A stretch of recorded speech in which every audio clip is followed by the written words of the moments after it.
2014-2015 season is one of the most poignant and best seasons in Bristol City's recent history. It saw them win the League One title and become record holders of the Johnston Paints Trophy at Wembley in a 2-0 win over Warsaw. 46 league games played, 29 wins, 12 draws, 5 losses. Now you're going to believe us.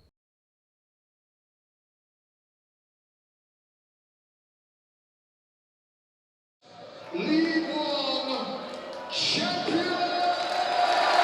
The trophy goes up, and for the fourth time in a few weeks, the celebrations begin. They've led from the front for the best part of 8 months, enjoyed their longest start to a league season ever, done the double, picked up a record points tally, and even taken West Ham all the way in the FA Cup. What a season it has been for Bristol City.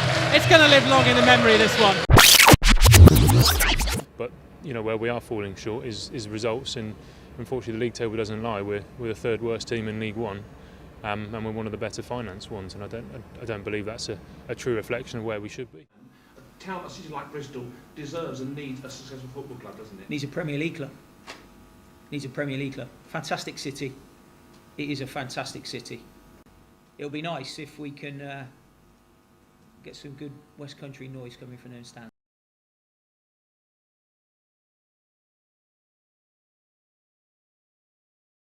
It was wild. I think that's the perfect way to describe that. I don't know whether it was planned. I don't know whether all the big heads got together and went, right, we're going to take them to Botswana. It's going to be this experience. It's going to bond everyone together because of this. It's going to happen. This is going to happen. But I think it was probably more Mr. Lansdowne had connections over there, and he just thought, right, we'll take everyone over there, type of thing.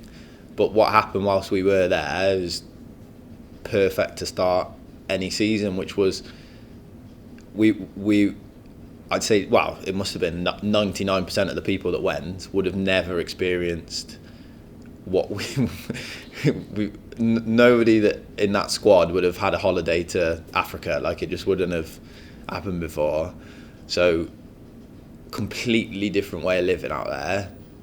So we're used to in a club like this, when we go to pre-seasons, we're going to 5-star hotels with golf courses and spas for your pre-season. That's what it's for. But we ended up going to a place where, like, animals freely roamed in the hotel, and I wouldn't say it would have been safe to kind of just go and walk to the shop or whatever.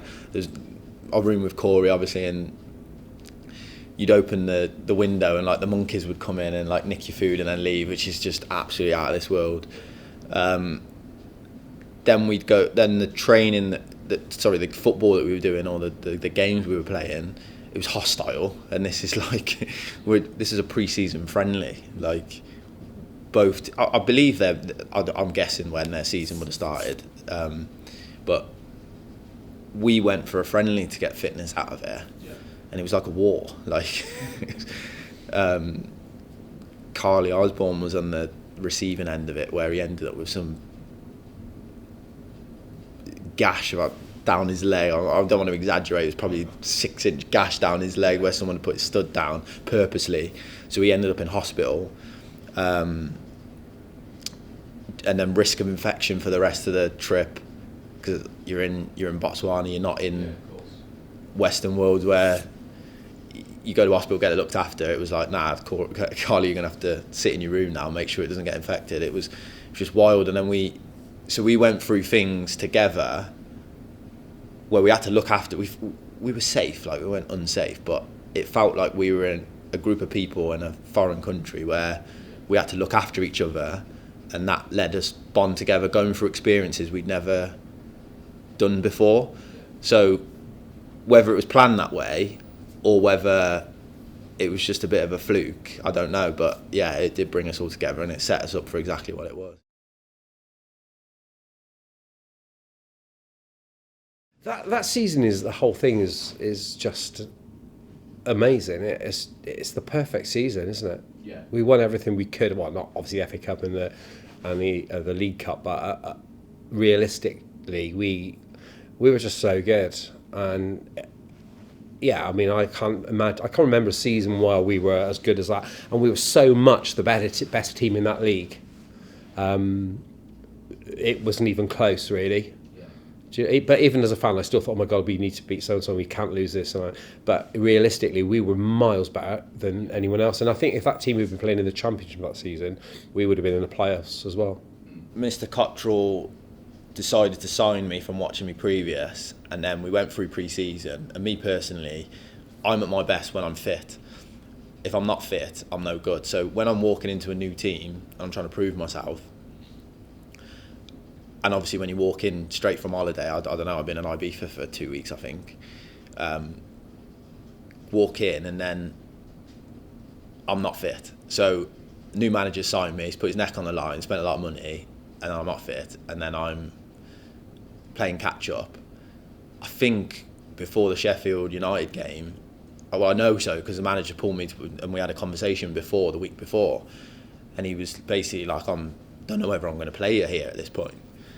So he did put his faith in me, and I had one of the best games I've ever had, really. Got an assist for him, and he wanted me to get a certain amount of meters in and a certain amount of high intensity meters in, and like I smashed that, which is what he got me to do. So when I came in, proved myself, did what he asked me to do, got an assist, played well, then I think that game was a point where Mr. Cottrell went, oh, actually, I have signed the player that I wanted, and he can be a person I can hang his hat on for the rest of the season. So if that didn't happen that day, then I might not be sat here having this conversation with you. I might have been out the door, and because he did it, he's done it before. I'm going to mention names of players, but players have come through. The gaffer signed certain players, and then he didn't like them, and they were out the door before the season started. So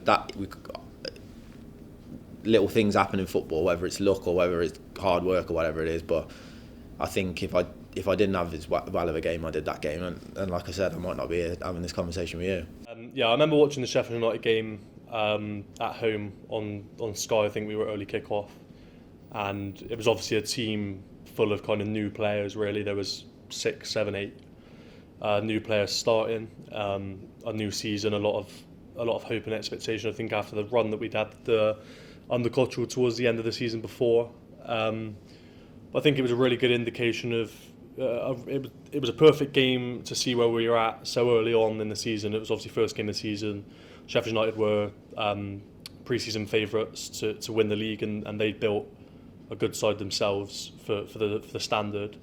And I know a lot of the players say similar things, that it was a really good, rather than it being seen as a daunting kind of experience or a daunting game to start with, against one of the pre-season favourites. They saw it as an opportunity to kind of assess where they were so early on in the season, after a good, obviously, pre-season away in Botswana. So I just remember thinking, I think we went 1-0 up quite early, and we looked really well drilled, really solid at the back, really quick, going forward, and really good on the counter. Obviously we conceded to a free kick, or a bit of a fluke. They didn't have many chances, to be fair. Sheffield United, we limited the amount of chances they had, and then the second goal was Wade Elliott's goal was a real piece of quality that we'd probably not seen a lot of here the years before. It was obviously I know it was a pattern of play that they'd worked on from when I spoke to Wade. It was a pattern of play that they'd worked on, that diagonal from Derek Williams over into Wilbraham, and then the flick on to Elliott, and obviously a really good finish. And I think you could definitely see then from early on that we were going to be a decent side, and I don't think anyone could have foreseen the kind of 16-game unbeaten run to start the season, and that really put us in good stead for the rest of the season. It was the Sheffield United game, the first game of the season, because we're actually on holiday in St Ives. Right. And so we got down there on the Friday, and then the first thing we did was finding out where it would be on, and a pub called the Lifeboat. So we all had our purple shirts on, ready to go, and we've walked in there, and it is rammed with Sheffield United fans, literally rammed with Sheffield United fans in there.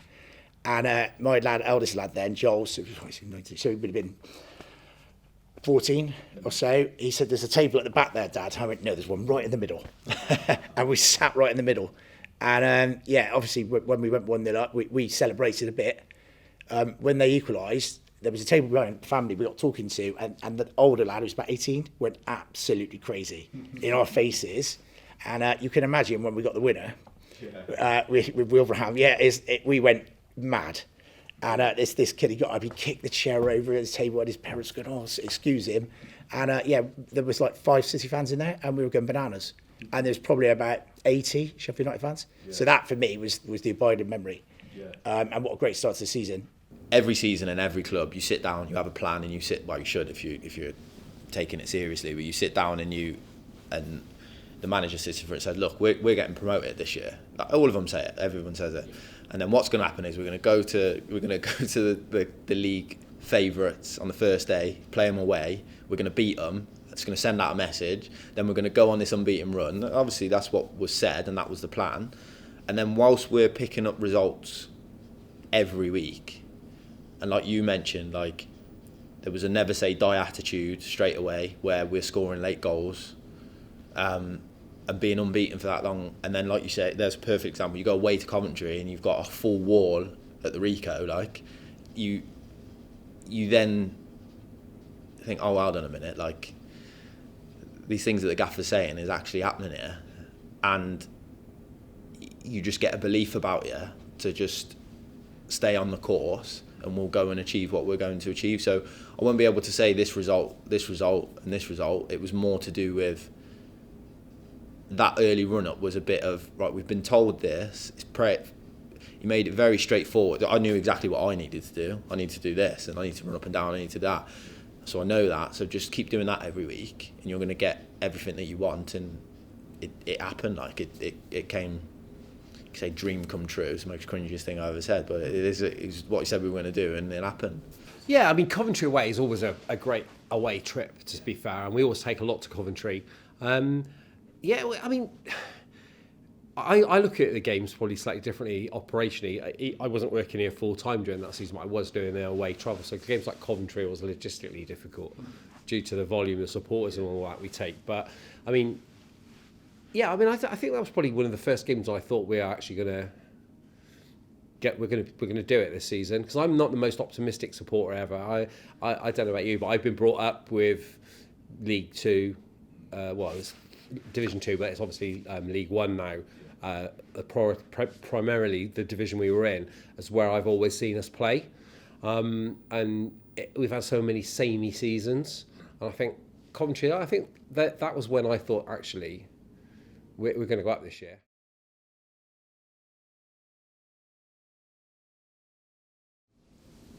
That was a realisation. That was just football, wasn't it? Like we weren't going to go the whole season and not lose. I think that's what we were after. But there was going to be times where we're going to have adversity, say, and we're going to get times where the things don't go to plan. So the red card's very dubious, but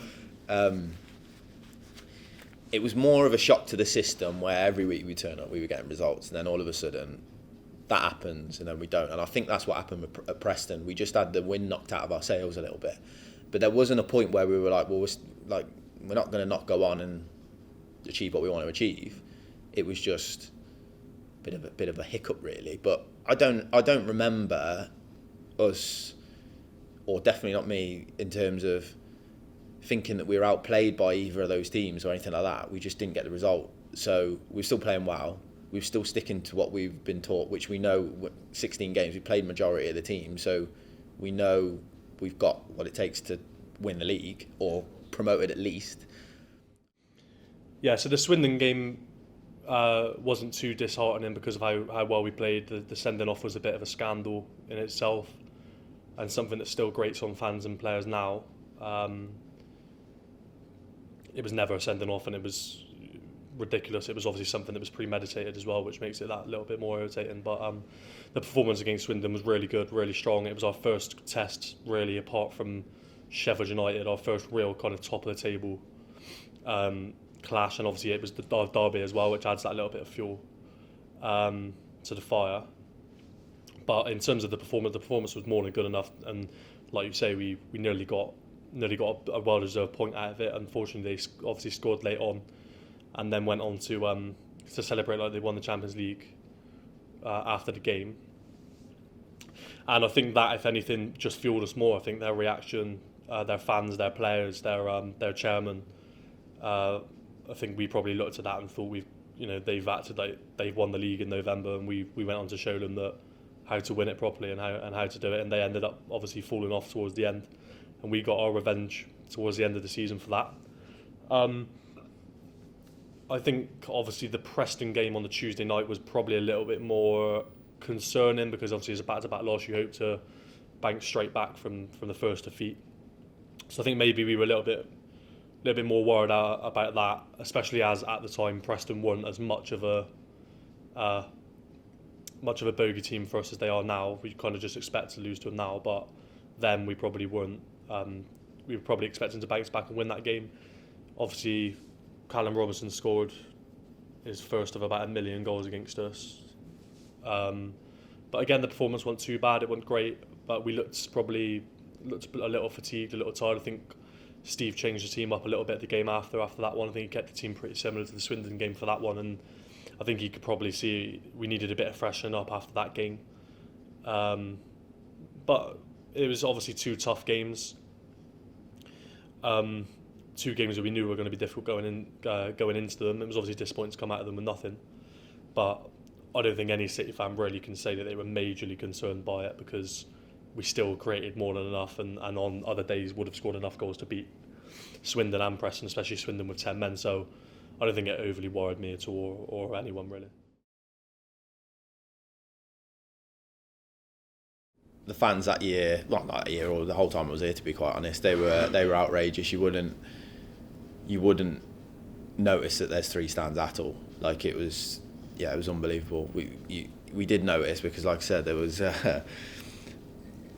parts of the stadium running down the side of the big white scaffolding things halfway down the stage, so you did know we were under construction. But yeah, the fans were very good. And I was saying that we played that West Ham game where I think that was a position that was a time where my shoulder came out of socket a few times. I didn't have the operation by then.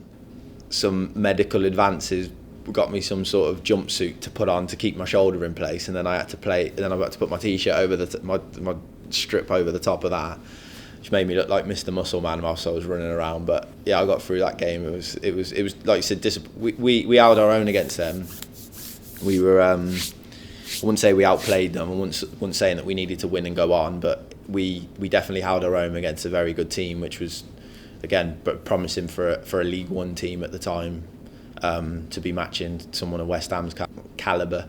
It was again losing, but still giving us the belief that we've got everything it takes. Like, but if you had to ask me my years of watching Bristol City, which was the most disappointing home game, I suppose the only time I don't think I've cheered a home goal is when Kieran Agar scored in 90+3 against Telford, because I was buzzing about the opportunity to go to Telford for a replay. I wanted us to get through, but I would have been delighted if we'd have drawn 0-0 and gone to the new Bucks Head and watched us out there. But yeah, we did all right. I mean, the West Ham game, it was a typical Bristol City FA Cup 5th round game, wasn't it? We get a Premier League side and they're better than us. Yeah, the West Ham game was incredible, an experience that I don't think many fans will forget. I don't think there's many atmospheres that rival that. Maybe the obviously the Man United win here was special as well, but the atmosphere that day with all the flags, the scarf, and I think the place as a whole was buzzing anyway. Like you say, we went into it in good form.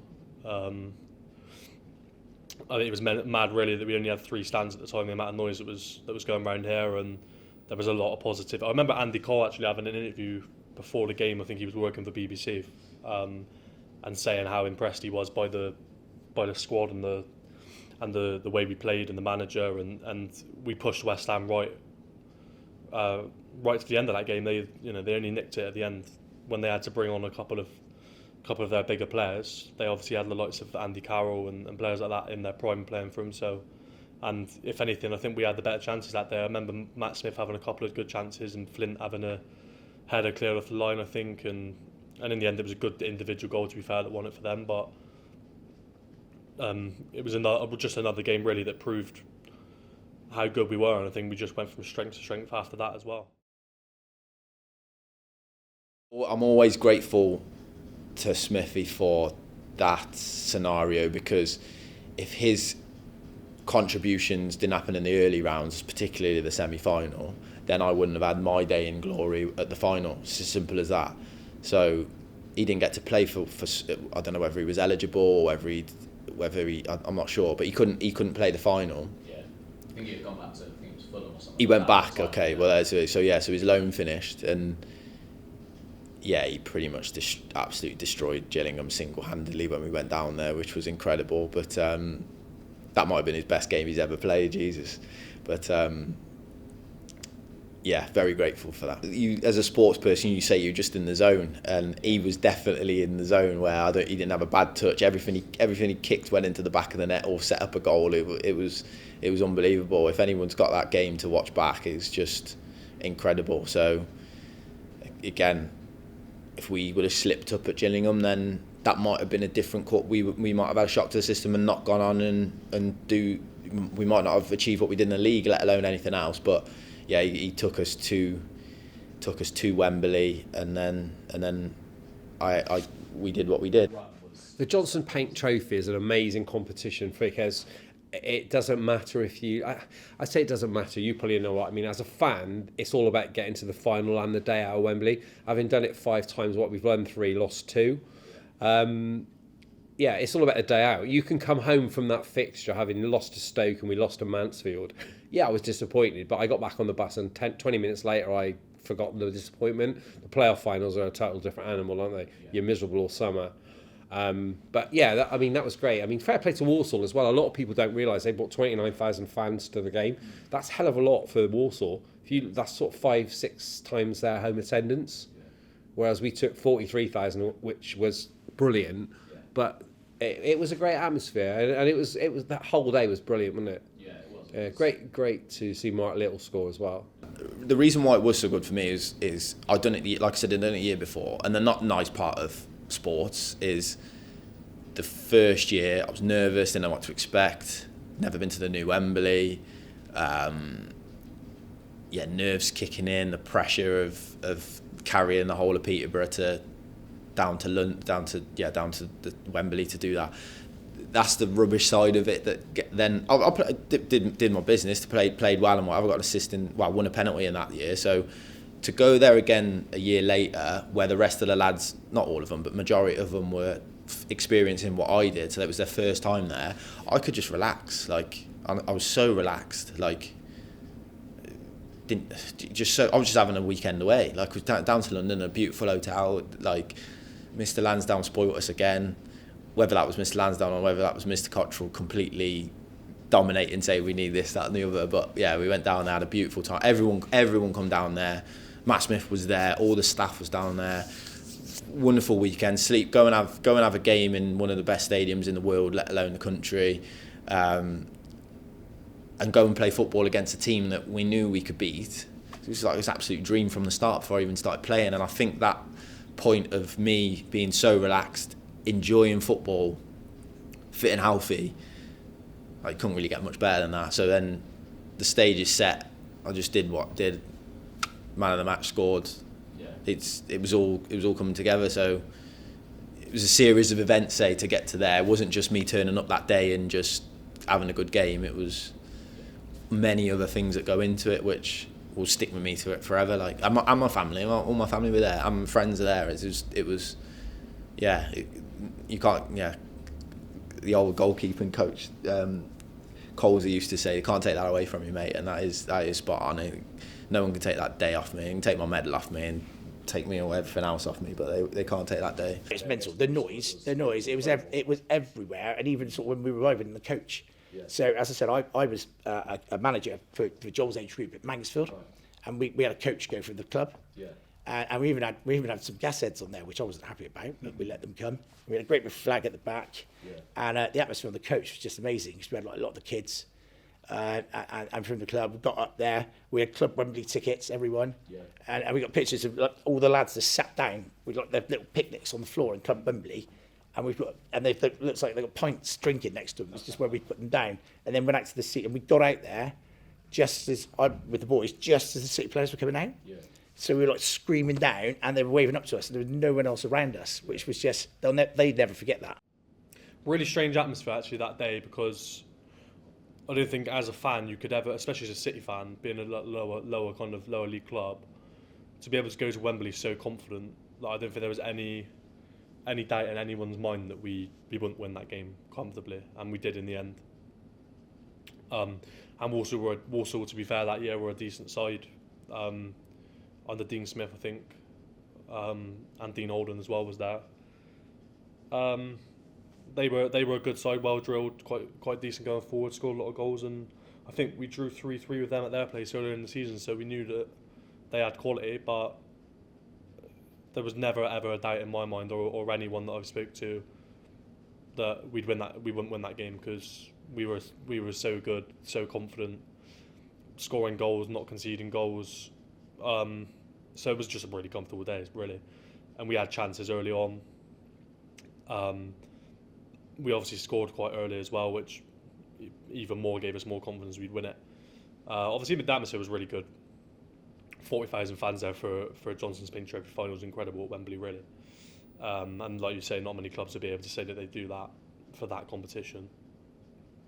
But obviously, as a competition, we've won a lot on a competition that fans will resonate with, because of how much we've won it and stuff in darker times, or times where we've maybe not been as good as we were that year anyway. So it was really good, and nice for Martin Little to get a goal that day actually, because I think he was obviously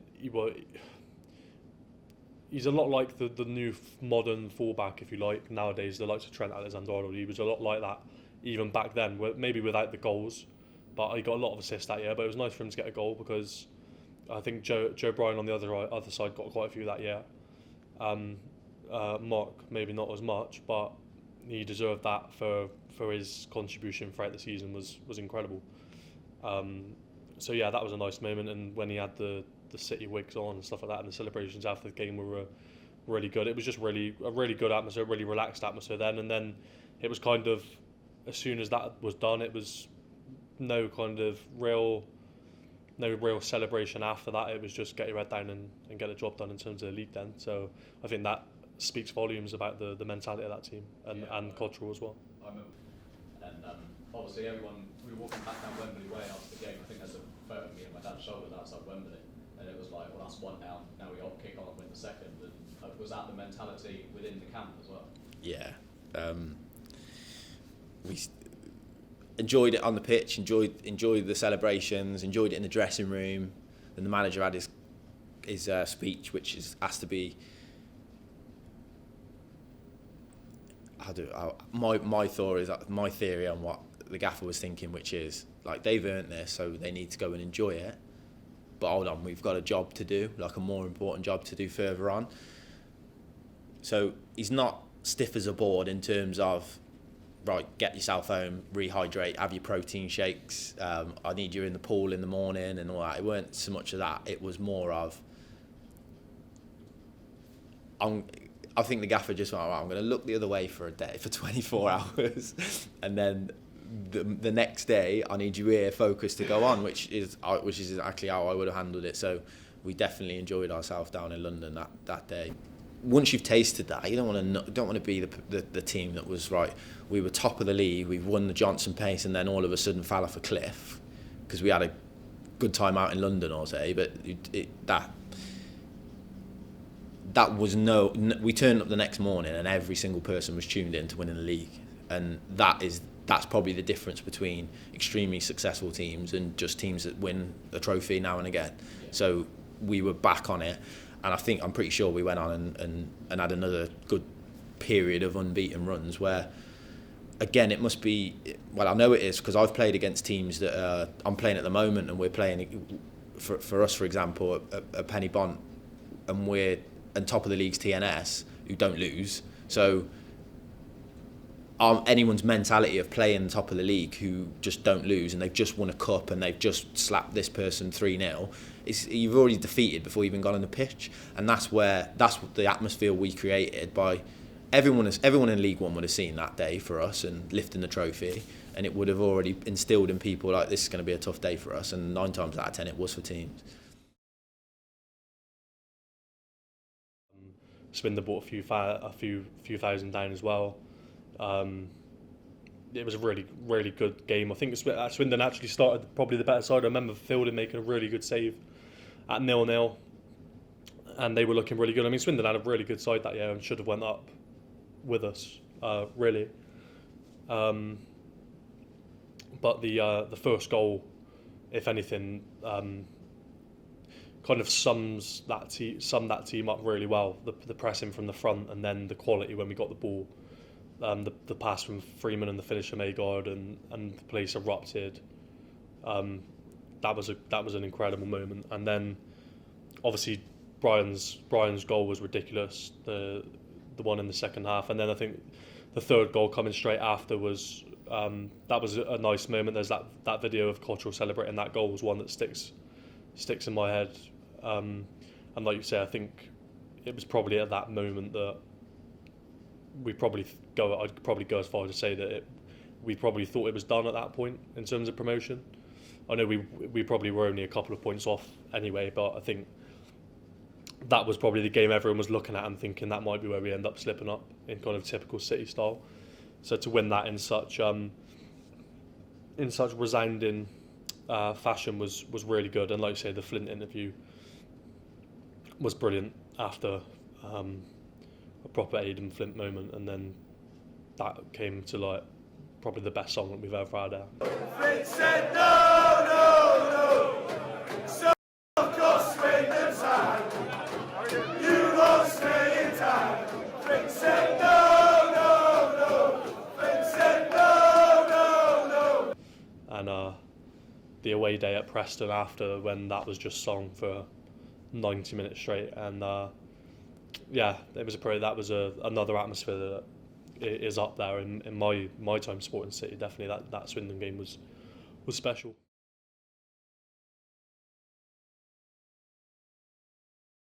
I remember listening to it on the radio, and it was incredible. To be able to beat a side like Bradford, who are a good side, and I think they got into the playoffs that year as well, or they were there or thereabouts. And they'd given us quite a good game here earlier on in the season, so we knew that they were a decent side. And I actually remember a vivid memory from that day, weirdly, was listening to the radio before the game and hearing fans saying, because we had Coventry on the Saturday here as well, which obviously we ended up winning the league on that with a draw there. But I remember a lot of fans saying before the Bradford game, we'll kind of take a point here, because it was obviously a really tough place to go and a good side. So we'd be happy to take a point there, and then if anything, have to seal promotion here on the Saturday. But from minute one it was just pure confidence, no sign of nerves, nothing. It was like everyone was chipping in with a goal. Again, nice for James Tavernier to get a couple of goals, because he was a massive contribution towards the end of that season when Little got injured. Kind of every player that came in or every player that was signed made a contribution. The likes of George Saville and players like that played their part as well. So it was nice for Tavernier to get a couple of goals and be involved in that day, and then the goals just kept flowing. Then I think probably Warbraham's one was the one that resonates or I remember the most, because just the nonchalance of it really was like, just kind of, he had so much time, and then if anything waited for the defender to catch up with him and then just barged him off, toe potes at home. It was like, that's just like a squad and players that are so much confidence, and we took quite a lot of fans up there, and I remember the celebrations after the game and stuff. It was really nice, but again, similar to the Warsaw game, it was kind of get that night out of the way and then on to the next one. We go and win the league now. What the players said to me, the expectation and what they wanted to do from the start of the season was win the league. So getting promotion it was obviously enough. It was brilliant, get promoted anyway, but we were by far the best team in that league, and it would have been a travesty if we didn't win it. So that was the aim all along, and then it was kind of celebrate that night, enjoy it, and then on to Saturday. Bradford away, and I'll tell you why it's special to me. You don't to win to go up and win 6-0, but previously when we got promoted against Rotherham down here, we got promoted in season 1990 when we lost to Rovers, and then we beat Warsaw down here. Every time I'd seen us promoted, I'd seen us get promoted at home. And as a fan who travels to all the away games, the people I travel to the away games with, all the regular away supporters, we don't sit together at home games. And because we've been travelling away for years and years and years, to actually be able to sit in the stand with all those people that I travelled away with, then it was within about 30 odd seasons, and to sit together and witness that performance and that promotion, it was very emotional, very, very emotional.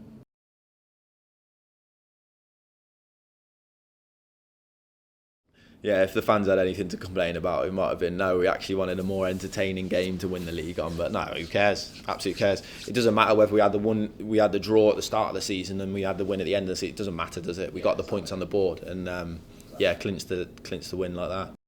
It was like you say about the Coventry game. It was kind of a really, really strange one because we'd been so good all season, and then to finish it with, a board draw. We were quite poor actually. And I remember them having a chance last minute, I think. I'm sure their striker, quite a big lad, had a really good chance last minute to score, and he missed. And I meant it was just the sigh around was ridiculous because we weren't great that day, but we just won 6-0, and we were promoted. I remember watching the Preston game the night before when they dropped points, and which meant that we only needed a point against Coventry. Well, I never thought we'd only get a point. I thought we'd win quite emphatically like we had done against Bradford, but it is what it is, isn't it? You can't have it all. What a legend that manager, what a season he gave us. It's very difficult when you get to choose players and managers and as favourites. I've watched City play so many times, but I'll always be grateful to Steve Cottrell for that season. Absolutely amazing. And the scenes at the end of that. So I was up in the William stand, only with Joel then, my eldest, and it was quite emotional really. And he looked at me and he's like, so we didn't go down the pitch, we just stayed and watched it. And we had the Championship playing, and he went, "Dad, are you crying?" I went, "No, mate, look at that guy down there. He's blubbering like a thing. Got my scarf and just dotted because it was really emotional." So sort of my dad sent me off now, so we'd not seen a title really in his time. So that was an amazing experience. We hadn't actually won a league title for 60 years, 1955 as well. So in all my Bristol City supporting years, we've been promoted 4 or 5 times, but we'd always been, in 1984 we went up as 4th, that was before the playoffs and everything. We went up as runners-up when we went up in 1990 with the other half of Bristol. When we went up with Scunthorpe in 2007, we finished 2nd. So to actually win the league, I found it quite emotional, to be honest. I'm a bit of a silo, but I thought, this is my team, and I'm actually really proud of that team. And then the Warsaw game was ridiculous. I've never seen anything like it. Ridiculous. We pretty much let them go 1-0 up, let them go 2-1 up. Then we scored just before half time, made it 2-2, and then it was just the second half was like he just kind of, it was like he'd told them to relax at half time, but I think it was actually, speaking to Aaron and players like that, it was actually quite the opposite. I think he kind of ripped into them at half time. Cottrell was probably what they were expecting, considering we'd already won the league. It was kind of done. It was a nothing game really. Walsall had nothing to play for, but I think his point was we've got to lift this trophy today, and we don't want to go out lifting it on a loss or a draw after such a good season. So that kind of fired them up, and then second half was just goal after goal after goal. Standing there watching the players coming out of the Atio tunnel in twos, can you remember that? When they all ran on the pitch and Luke Freeman and Luke Ayling ran out in the sat in the hour, and I thought, this is my boys. It's actually happening. I tell you, this is going to make me sound really old or really sad, but it took me an hour to find my car after the game because I parked off South Bristol somewhere. I was so excited and so pumped up. I couldn't remember where I parked my car, and it was May, it was a sunny day, and I was walking up and down these same roads trying to find my car, and these people thought, it's him again, what's he doing? And I genuinely I couldn't remember where I parked my car. It took me an hour to find my car. I was so excited. But I was in the dressing room, obviously, and it was, I think we were a bit we've done it. We've achieved what we need to do. I think that I don't remember the conversation word for word, but it was more on the lines of, lads, you've done what you wanted to achieve. This is the last time as a group together, because obviously players were going to come in and out. Last time we're going to play Ashton Gate as a team, as a squad, and when I mean that, I mean the staff as well, like everyone around. Don't ruin it on the last day. Like, go out and give everyone, like, what an anti-climax that would have been if we lost that day. So we had that conversation at the start, and then, like you said, we went 2-1 down. I was thinking, oh my God. And I can't do anything about this now. I'm on the sidelines. It was a horrible feeling.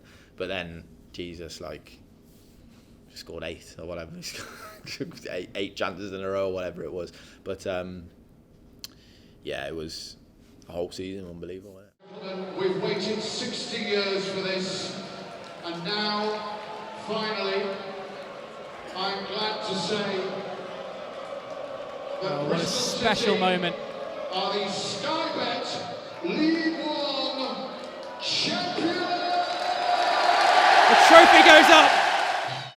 And there we have it. Thank you for watching. As a 10-year-old, stood watching City lift those trophies that season. My first season with a season ticket holder, very similar to Kory, who obviously featured in the documentary. And a big thanks to all the people who did feature: Kory, Jerry, Colin, and Mark Little as well. It's been really nice to make this. So I hope you've all enjoyed it, and hopefully it's brought back some good memories, and we can have a similar season in years to come. But for the time being, we'll have to live off of this. And yeah, thanks for watching, and I'll see you in the next one.